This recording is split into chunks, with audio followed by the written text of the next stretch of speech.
Todas as coisas em que você tem pensado, Peter, me deixam triste. Não dá pra entender. Sou apaixonado pela Mary Jane.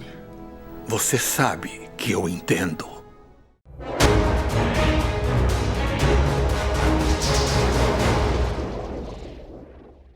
E aí, tudo certo? Eu sou o Nicolas e seja muito bem-vindo! E hoje eu tô aqui para falar com vocês sobre o melhor filme do Homem-Aranha quando o assunto é live action. E eu tô falando, é claro, de Homem-Aranha 2, lá de 2004.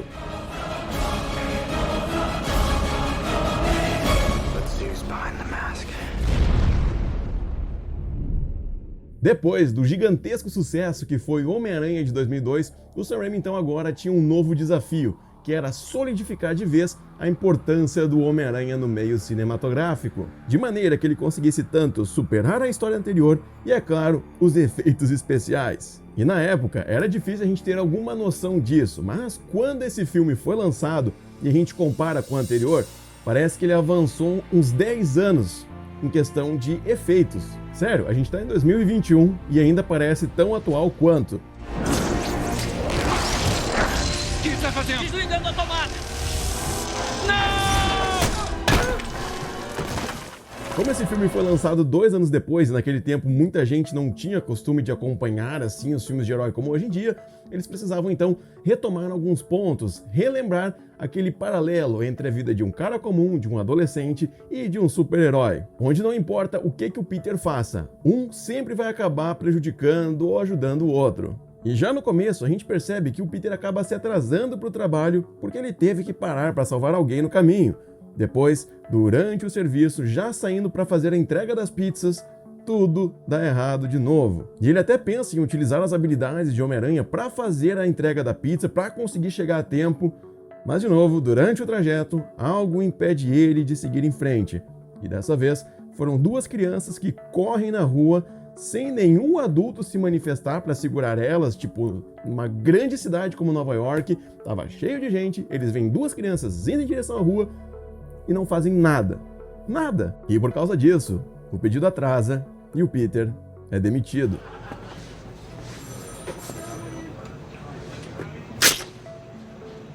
E na boa, para um pouquinho e pensa quantas coisas o Peter tá fazendo nesse período da vida dele. Tá fazendo faculdade, tá trabalhando como freelancer do Clarim Diário, tava trabalhando até há pouco como motoboy, como entregador de pizzas. Provavelmente, ele ainda tava lá no laboratório do Dr. Connors, ajudando ele em alguns outros projetos. Eu digo isso porque no filme anterior, naquela conversa com o Harry, ele comenta que acabou se atrasando aí para um encontro com o Dr. Connors lá no laboratório e acabou sendo dispensado.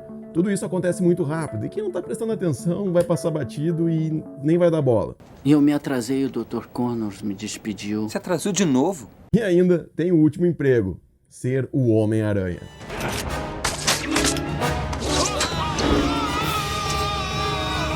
A partir de tudo isso, a gente consegue visualizar nas telonas o ideal que o Stan Lee pensava para o personagem lá nos primórdios da construção desse, que seria um dos personagens mais conhecidos do mundo.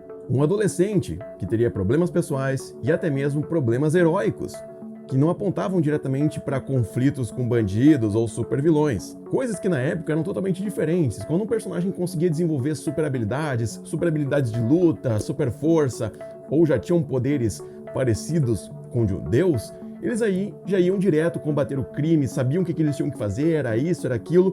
Então era meio que tudo igual. Mas na questão do Peter, ele se perguntava: por que eu? Por que isso aconteceu comigo? Será que isso é o que a vida tinha guardada para mim? O que eu tenho que fazer? Foi uma das primeiras representações da angústia adolescente na cultura popular. Peter questionava tudo, inclusive toda a ideia de ser um super-herói.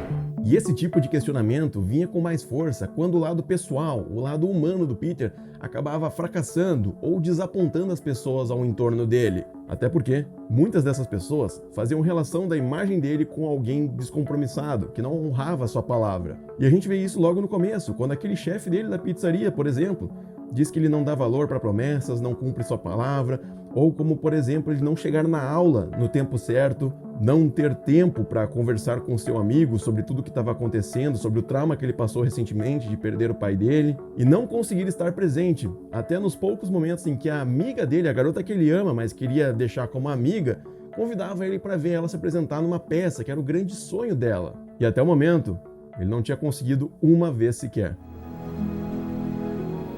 A partir de tudo isso, a gente percebe o quão humano é esse personagem, o quão fácil a gente consegue se conectar com as situações que ele passa. E esse tipo de coisa já foi comprovada cientificamente, existem fatos e estudos sobre essa questão de conexão com personagens, e isso pode ser um dos grandes fatores, que com certeza eu aposto todas as minhas fichas nisso, que é a principal razão de muitas pessoas gostarem desse filme e até hoje falarem muito bem dele. Não só pelas cenas de CGI, mas pelas mensagens que ele passa. A primeira coisa que eu esclareço para vocês é que, segundo esses estudos, o nosso mundo, o mundo real, é definido como mundo primário. E os mundos ficcionais criados a partir de livros ou filmes são definidos como mundos secundários, terciários, quaternários, por aí vai. É o quão próximo ele está do mundo primário. Então, se um filme lá, segundo os estudos, as coisas que eles apresentam como cidades reais, bairros reais, tecnologia daquele período, tudo isso influencia para que esse mundo secundário se aproxime do mundo primário. E no caso do Homem-Aranha, basicamente a única coisa mais fora da curva que a gente vê ali é o fato do Peter ter poderes baseados em características de aranha. Porque, principalmente agora em 2021, essa questão dos braços mecânicos ter uma inteligência artificial avançada, se mexerem sozinho, quererem controlar alguém, hoje em dia, vários aparelhos, até televisão já tem inteligência artificial. Então, esse filme continua sendo tão atual quanto na época. Sem esquecer, é claro, dos problemas reais, os problemas humanos que esse personagem passa, fazendo com que a conexão do público com a história seja muito maior. Era divertido e eu me identificava. O Peter Parker era do Queens e eu era do Queens. Eles lutavam em pátios de trem, tipo, eu passava em lugares assim a caminho da escola. O Homem-Aranha tinha problemas que todo mundo conhecia. Eu e o Homem-Aranha estávamos em sintonia nos primeiros 4 ou 5 anos. Eu era um menino nerd no ensino médio e ele também. Ele se formou e foi para a faculdade, e eu me formei e fui para a faculdade. Ele teve várias namoradas e eu sonhava em ter namoradas. A história do filme aponta para um tema de super-herói, mas que ele acaba parecendo ser apenas uma soma aos problemas humanos que ele quer tratar ali.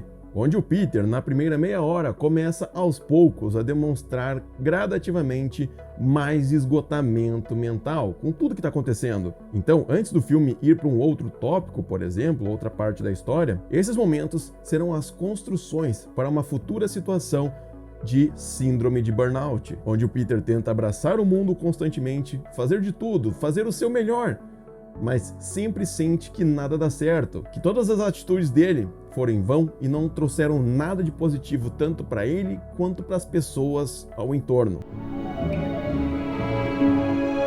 Nessa parte agora do filme, a gente percebe que o Peter tá com o trabalho científico dele atrasado, mas graças ao Harry, ele consegue em uma entrevista particular com o Dr. Otto Octavius, que era aí o foco de todo o trabalho que ele estava construindo sobre fusão nuclear. A conversa que eles têm é suficiente para fazer o Peter ficar ainda mais atento ao que ele está pensando sobre o futuro dele e também sobre a garota que ele gosta. E é aqui que ele volta a ficar muito mexido emocionalmente pela Mary Jane e até começa a ler poesia.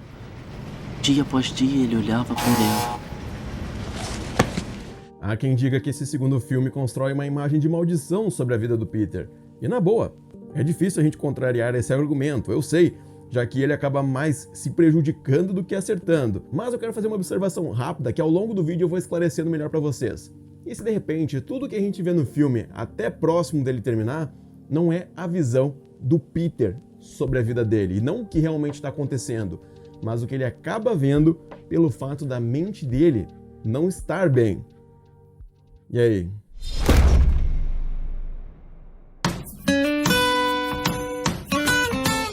O Peter então está a caminho de ver a Mary Jane e tudo acontece para ele acabar se atrasando, já que um grupo de bandidos entra no caminho, causa problemas, mas um lado positivo, pelo menos para nós que estamos assistindo ao filme, é que a gente pode presenciar uma das cenas mais belas, mais incríveis de web swing do Homem-Aranha perseguindo bandidos.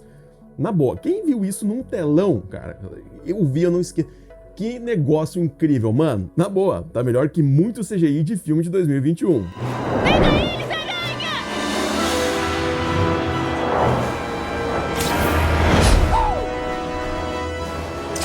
Depois então, dele chegar atrasado, perder a peça, ele acaba vendo a Mary Jane beijando outro cara. E diferente do que aconteceu no primeiro filme, que ele sabe que ela tava com Flash, que depois ficou com Harry, aqui, somando tudo que já aconteceu, foi o fator inicial que fez o esgotamento mental do Peter ser ilustrado até mesmo nos poderes.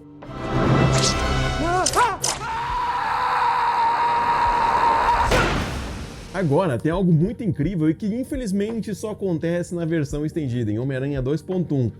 Na boa, é um pecado isso não ter ido para a versão final que foi para os cinemas, porque isso acrescenta muito para a história, pelo menos na minha visão. E esse momento é quando o Peter desenha pra gente o conflito que tá rolando na mente dele, onde ele nem tá prestando atenção na aula do Connors, e sim estudando a solução da fusão nuclear do Otto, tentando entender o que pode dar errado, e ele prevê que pode dar muito errado, que o cálculo não funciona. Logo abaixo, já mostra ele escrevendo vários MJ, MJ, que vieram do desenho da explosão. Tipo, os riscos que ele foi fazendo para contrastar aquele kabum acabaram indo gradativamente se tornando MJ. E a máscara dividida entre Peter e Homem-Aranha simboliza o fato dele não saber quem ele exatamente é.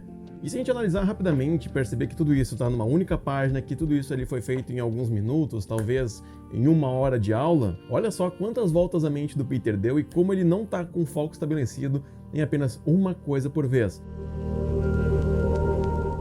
O projeto do Otto, então, dá errado, sai do controle, mas o Homem-Aranha consegue conter toda a situação.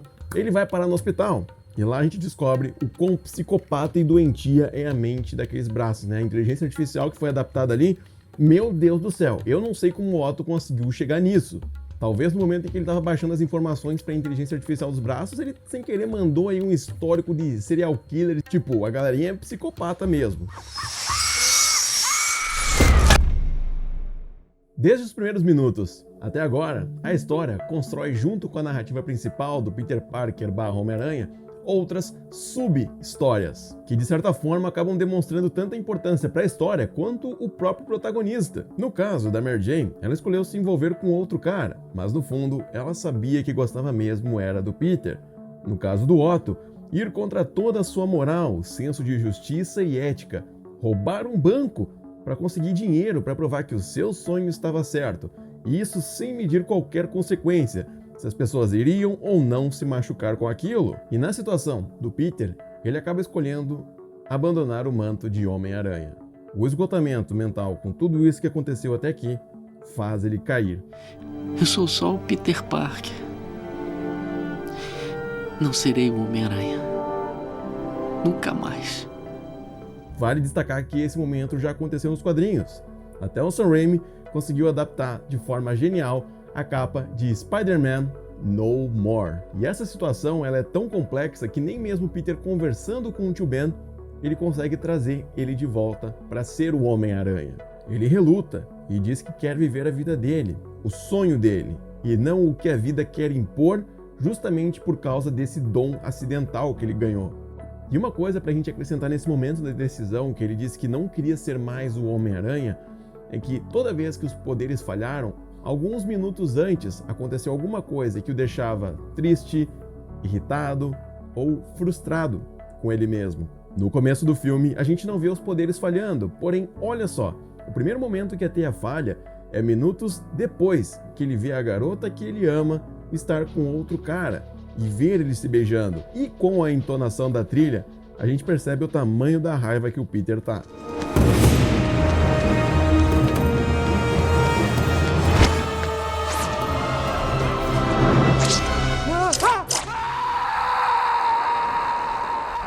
O segundo momento é ver que a tia May está prestes a perder a casa por não ter dinheiro suficiente Ela tenta provar para aquele cara do banco que ela pode pagar ainda, e ela até volta a dar aulas de piano. Pensa, uma senhora daquela idade tendo que passar por tudo isso e ainda ter que voltar a trabalhar para conseguir ter uma casa como ela sempre teve. A casa que foi construída junto com o Ben. E se a gente focar só nas reações do Peter ao lado da tia May, a gente percebe o quanto ele queria poder ajudar com todo o trabalho que ele faz, poder ter grana para dar para tia May, para conseguir dar uma força para ela, mas nem mesmo ele consegue se ajudar no meio de tudo isso, né? Muitas vezes ele acaba devendo o aluguel da própria casa. Então, não tinha o que fazer. Não se preocupe, tia May. A gente vai dar um jeito. E uma coisa pra gente acrescentar nesse confronto do banco, que a gente só tem aí na versão estendida na 2.1, é que quando eles vão lutar no prédio que a tia May foi sequestrada pelo Otto, em determinado momento eles vão parar novamente dentro de algum prédio. E ali o Peter dá vários socos no Otto e o Otto não desmaia, não fica inconsciente, não acontece nada.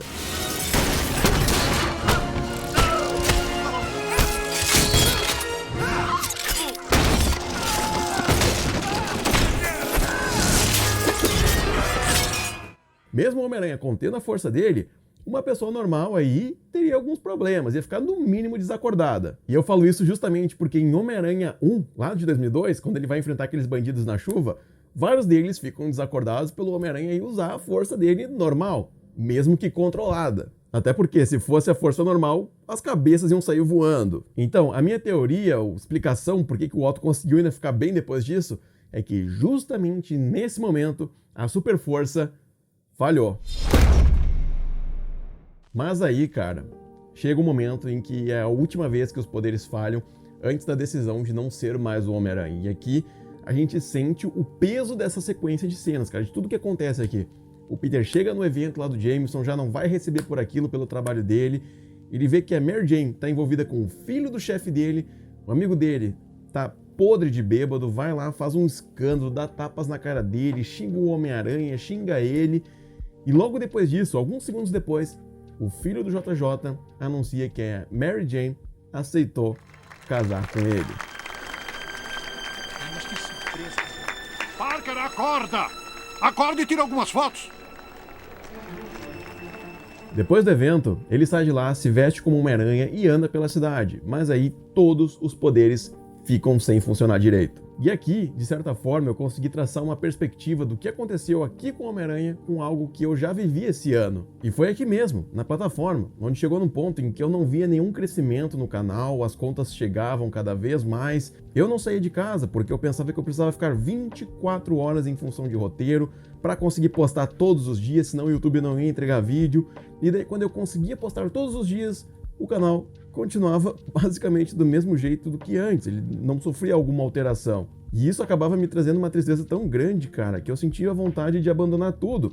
Sério, largar tudo de mão. E isso não foi uma, nem duas, mas várias vezes já passou pela minha cabeça. Somado ao fato do canal não estar sofrendo um crescimento por todo o trabalho que eu estava tendo, ainda tinha os comentários negativos, que acabavam me atingindo muito. Então lembra no começo do vídeo, quando o Peter se questionava do por que ele estava fazendo aquilo, se era para ele estar fazendo mesmo, se era o propósito dele?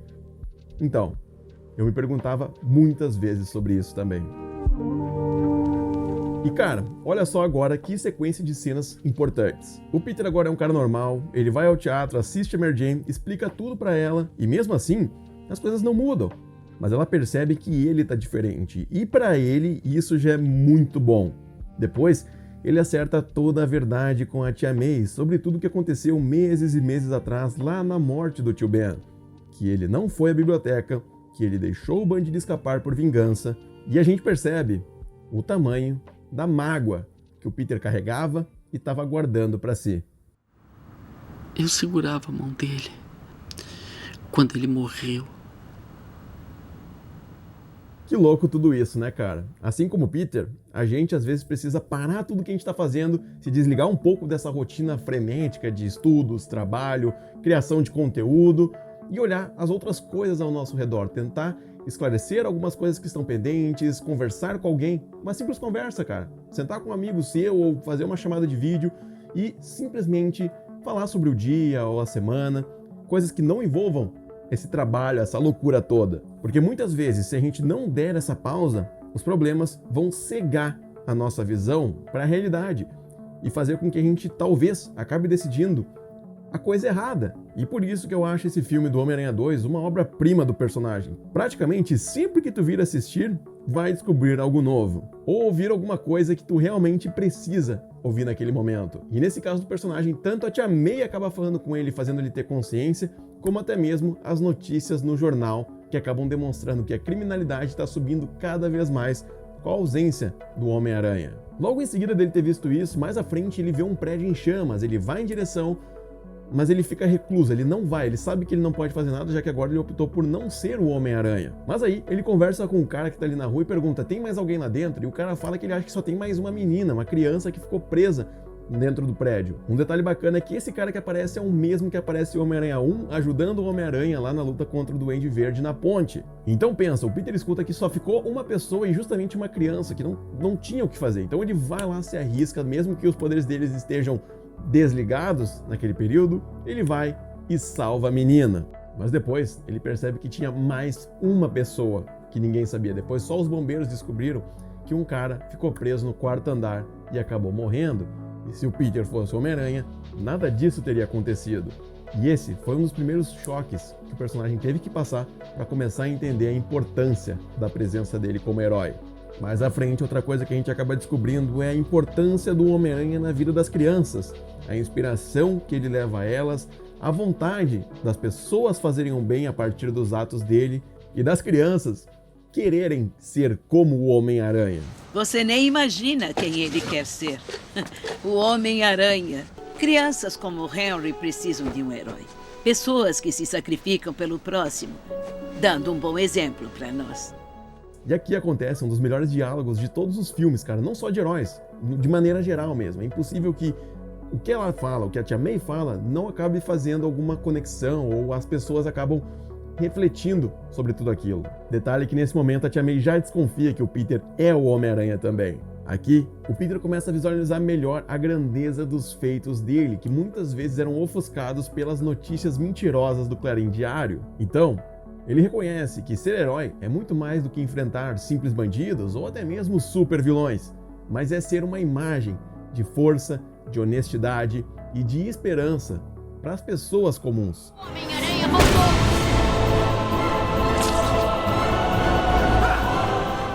Na boa, esse momento agora é um dos mais lembrados de filmes de super-heróis, um dos mais incríveis do cinema, que todo mundo já ouviu falar ou já viu passando rapidamente na TV.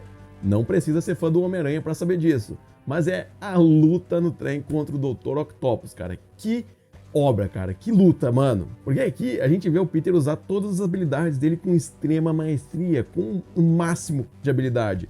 Sendo então a teia, na força, na agilidade, é uma obra. E um detalhe é que na versão 2.1 essa luta fica um pouco mais longa e bem mais tensa.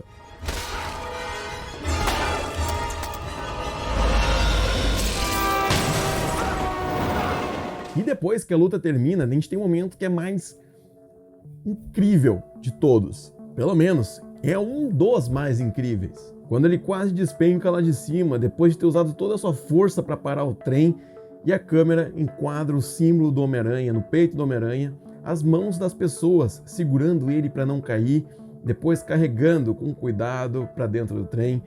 E o fato deles verem ele sem máscara e guardarem o segredo, e depois as crianças aparecendo, cara, tudo isso é incrível demais. É como eu falei, cara, a importância da imagem dele traz esperança para as pessoas, tanto que eles até comentam, né?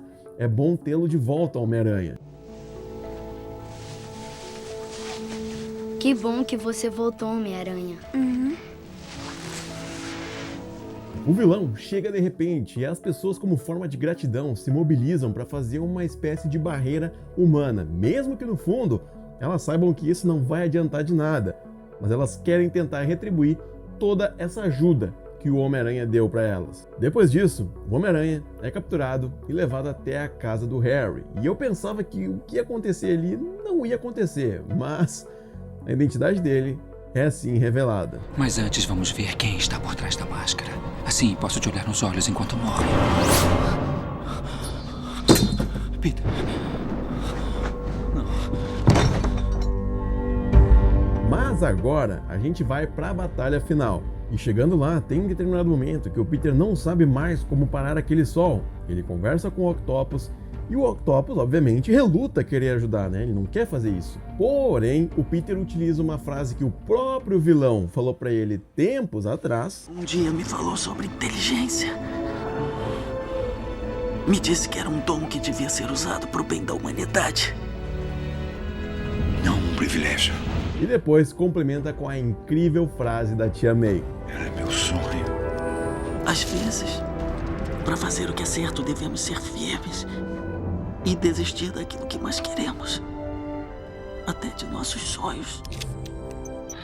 Na real, quase parece que o Peter assistiu Naruto, né? Porque ele consegue converter os vilões só usando o sermão, né? Pois é, de alguma forma, as palavras têm sim superpoderes. O vilão, então, tem a sua redenção, a Mary Jane descobre a identidade do Peter e o Harry acaba descobrindo o esconderijo do Duende Verde. Como eu já falei outras vezes, eu ainda aposto que a maldição dos Osborn aqui na trilogia é o alcoolismo. Até porque quase que toda hora o Harry tá bebendo alguma coisa, principalmente whisky. E eu falo isso justamente também porque ele acaba ouvindo a mesma risada que o Norman ouvia. Detalhe que o Harry nem tinha sido exposto ao soro do Duende Verde ainda. Então pode ser que essas vozes vêm por causa do consumo elevado de bebidas alcoólicas.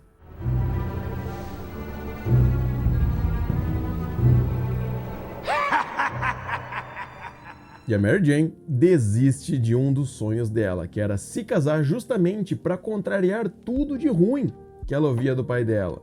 E a gente só percebe esse detalhe no meio da versão 2.1 do filme. Tipo, toda essa motivação dela para estar com o filho do Jameson era só para provar pro pai dela que ela era mais do que ele via. O meu pai sempre disse, você nunca vai conseguir nada. Nenhum homem vai querer você, menina. E daí? Por causa disso vai passar o resto da vida tentando provar alguma coisa pro seu pai? Então, ela deixa o filho do Jameson no altar e vai ver o Peter.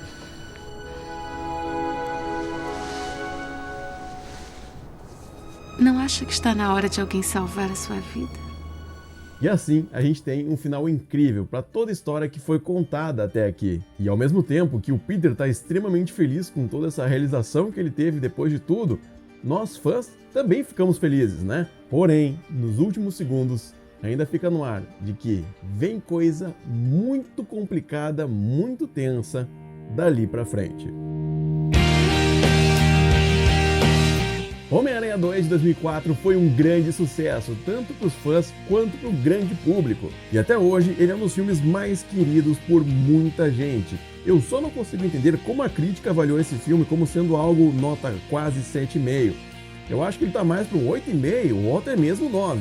Porque a jornada de tudo que acontece aqui é uma das mais incríveis, com temática de herói.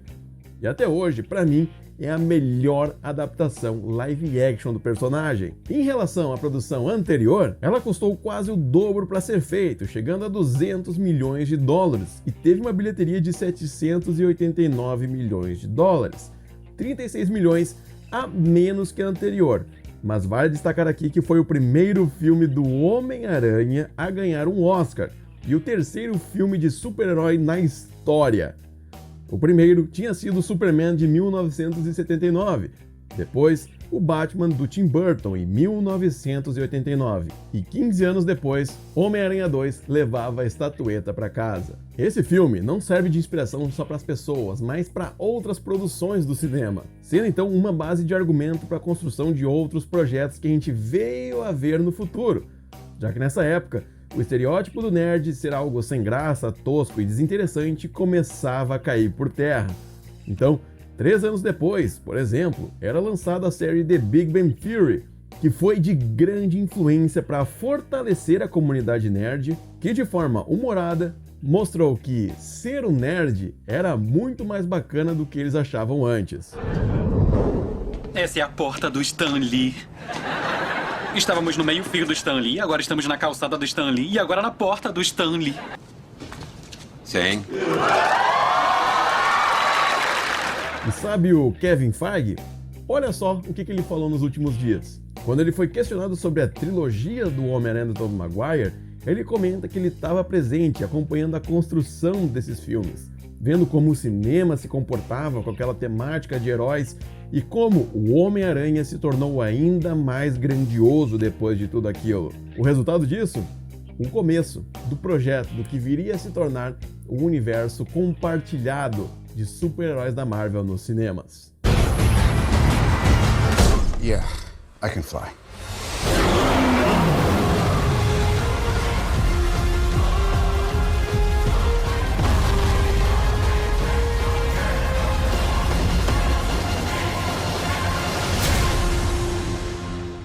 E aí, curtiu esse vídeo? Então não esquece de deixar o teu like aqui embaixo e comentar sobre tudo isso, porque eu vou querer muito saber.